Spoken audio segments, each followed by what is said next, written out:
Hello, everybody. I'm Bill Sanders, and this is Watch Art Sci, the art and science of watch collection. Today, what I want to do is talk about three French watches. I think they would come under the very affordable. This first one we're going to look at, the Baltic, is very, very affordable. The other two are both under 5,000. The MSRP is under 5,000. So I think you'll find these interesting for collectors.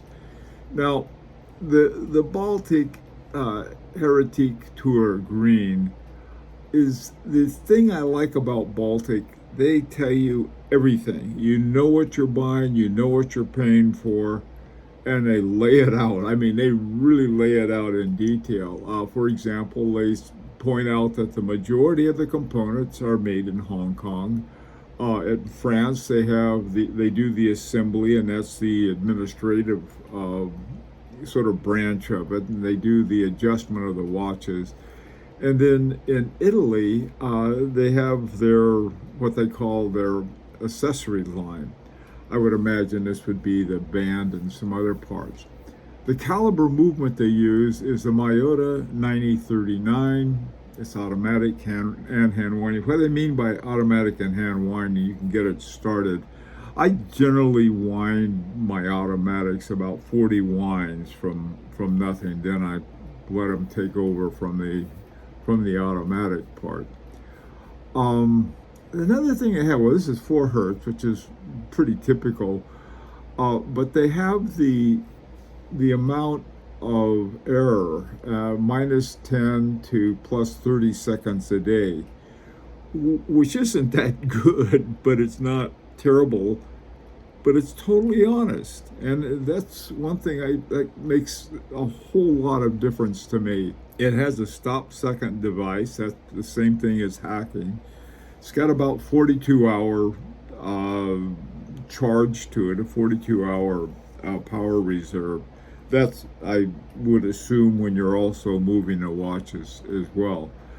The Miyota 9039 isn't that bad of a movement. I mean, I know that Miyota has a reputation of being a very, very, very cheap movement, but the Miyota 9039, while relatively speaking, is very, very inexpensive. It's not that bad of a movement. I sort of like the looks of it. They have a lot of different options in Baltic. This particular one is 37 millimeters in steel. They use the 316L stainless steel. So this is the first one from France. I had heard of Baltic. I didn't realize it was French, so. Now this next one is Pequignet. And Pequignet is another one I really like. This particular one I like for a whole lot of reasons. One, they make their own movement. This particular one is called the Caliber Royal Manuel.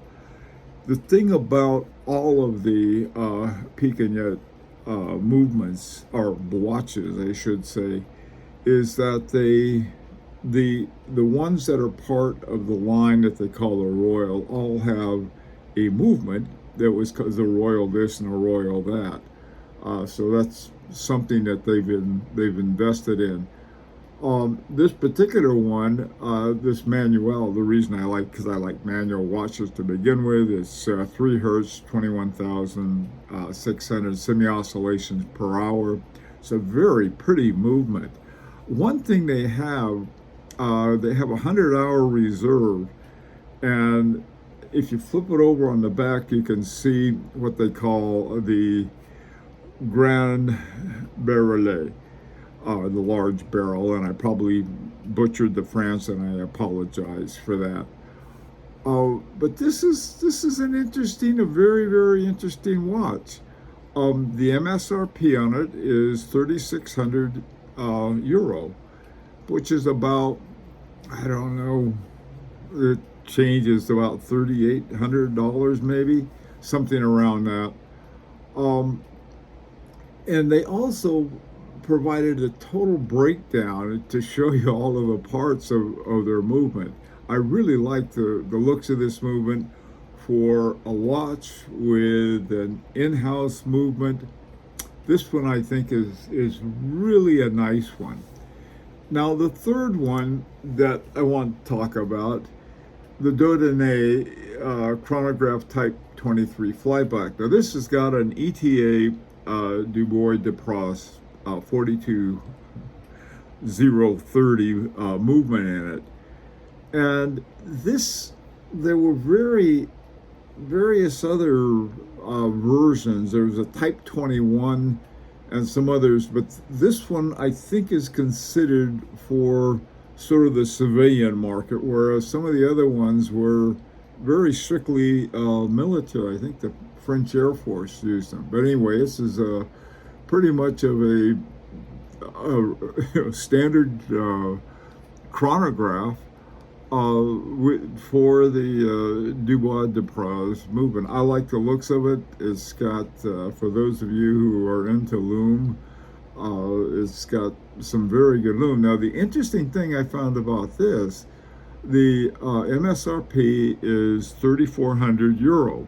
However, just poking around, I found one for 2,700 on the secondary market. Now, that's a big drop. I only found one that way, and I don't know what or why.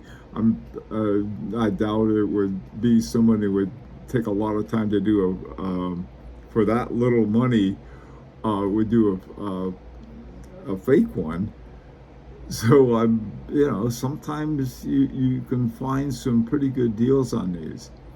Anyway, they're all from France. One of my favorite watchmakers is from France. I was trying to think, it was Nadeau, I think is his name. One of the he's a very young guy, and I think that as a great representative of French watchmaking that we really don't see a lot of. And these are three that, to me, I think you might be interested in. Would really like to hear your opinion. And this is an opportunity to subscribe if you like. And until next time, this is Bill Sanders for Watch Art Sci, the art and science of watch collection.